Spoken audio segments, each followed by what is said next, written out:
Salam alaikum wa rahmatullah khawti ou salam à la gars, les supporters de l'équipe nationale. Déjà, je voulais remercier, juste avant de commencer, Khoya, DZ Montréal 16, barakallahu fik, yatek saha déjà d'avoir pris la peine de te déplacer jusqu'à ce fameux club des Rivières des Prairies. Donc, yatek saha, ça m'a fait vraiment, mais vraiment plaisir. Merci beaucoup, Khoya. Donc voilà, khawti. Donc, Yuma, je voulais faire une vidéo, Inch'Allah, sur le stage que va effectuer l'équipe nationale au Grand Hôtel du Golf and Palace à Crans-Montana en Suisse.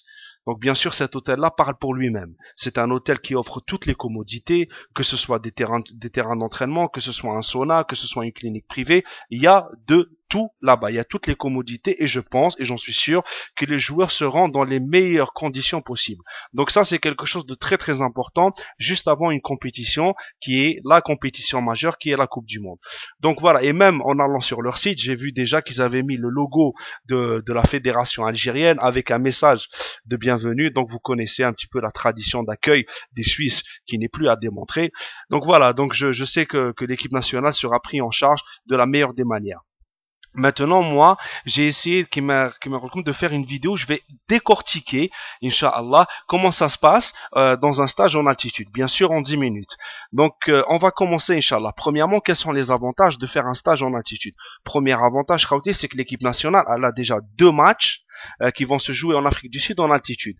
Le match contre la Slovénie, qui va se jouer dans la ville de Polokwane à 1310 mètres, et aussi un match contre les USA, qui va se jouer dans la ville de Pretoria à 1214 mètres. Voilà. Tout en sachant que l'hôtel Crans-Montana se trouve à 1650 mètres. Donc c'est très important que nos joueurs prennent l'habitude de fournir un effort en altitude. Ça, c'est important. Deuxième point, l'organisme en altitude doit s'habituer à faire face à un manque d'oxygène, à un manque et à une baisse de niveau d'oxygène. Donc à force et à terme, il développe une capacité à capter, à utiliser et à transporter l'oxygène. Donc au niveau de l'oxygénation, c'est quelque chose de très très important. Voilà. Maintenant, on va passer au deuxième point qui est l'organisation. Comment ça s'organise un stage en altitude? Donc, l'organisation d'un stage en altitude se fait en 3 périodes. La première période, Rauti, c'est la période d'acclimatation.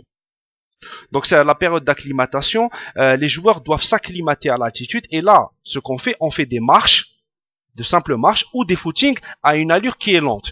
Et selon les spécialistes, cette période-là, elle est 0 et 6 jours. Mais bien sûr, c'est le staff technique qui décide. La deuxième période, Rauti, c'est la phase d'entraînement.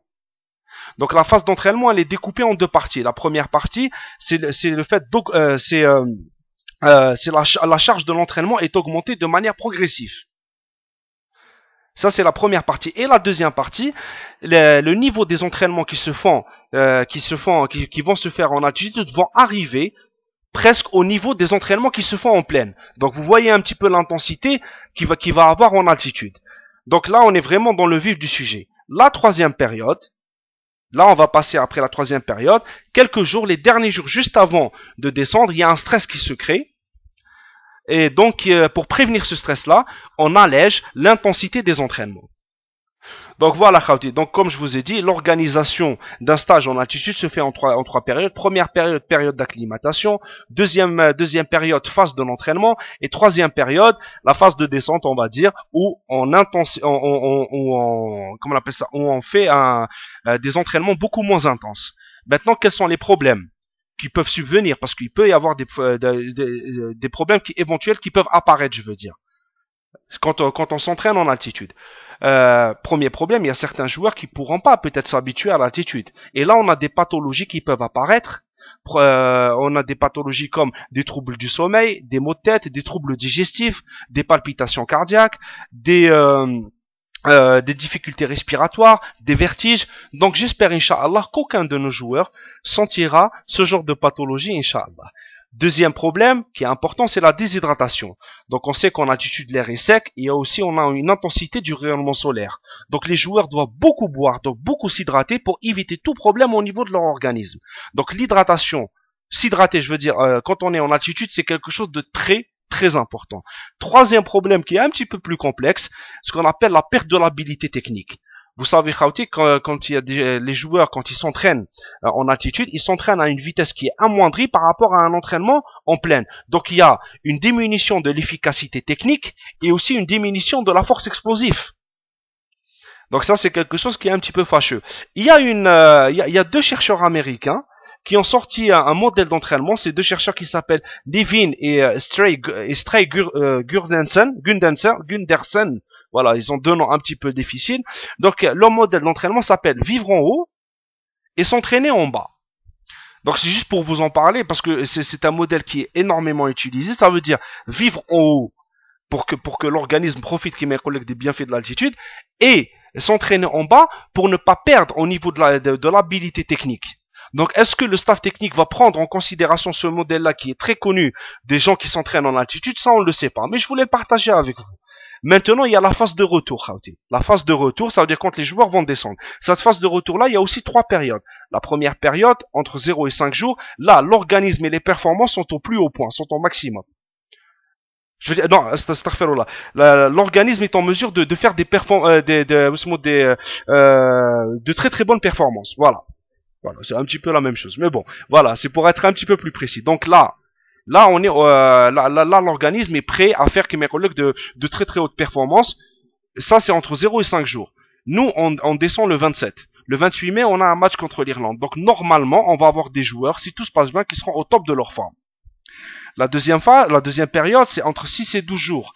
On appelle cette période-là la phase dépressive. Et là, les capacités et les performances sont amoindries. Donc voilà. Et après, on a la troisième période, entre 12 et 50 jours. Donc normalement, qui va tomber au début de la Coupe du Monde. On appelle cette période-là la phase de surcompensation. Donc dans cette phase-là, il y a une phase de repos, où il y a une élimination de la fatigue qui fait sortir de façon maximale les effets bénéfiques de l'entraînement. Donc vous voyez que c'est quelque chose de très bon. Donc la phase de surcompensation, repos, élimination de la fatigue, ressortir de façon maximale tous les effets bénéfiques de l'entraînement. Donc voilà cette troisième période-là qui est quand même assez intéressante. Maintenant, Khawti, la dernière question qu'on va se poser, est-ce que c'est mieux de s'entraîner en altitude que s'entraîner en plaine?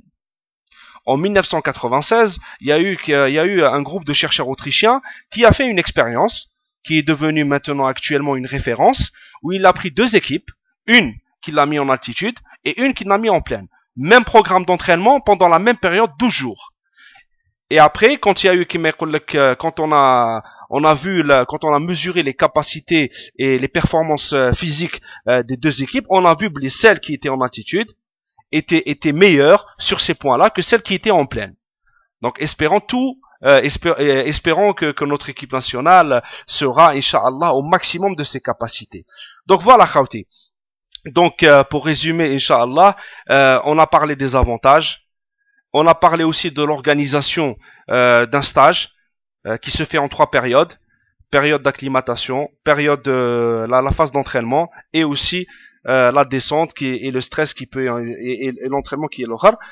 Après j'ai parlé aussi des problèmes éventuels qui peuvent subvenir et aussi la phase de retour qui est importante.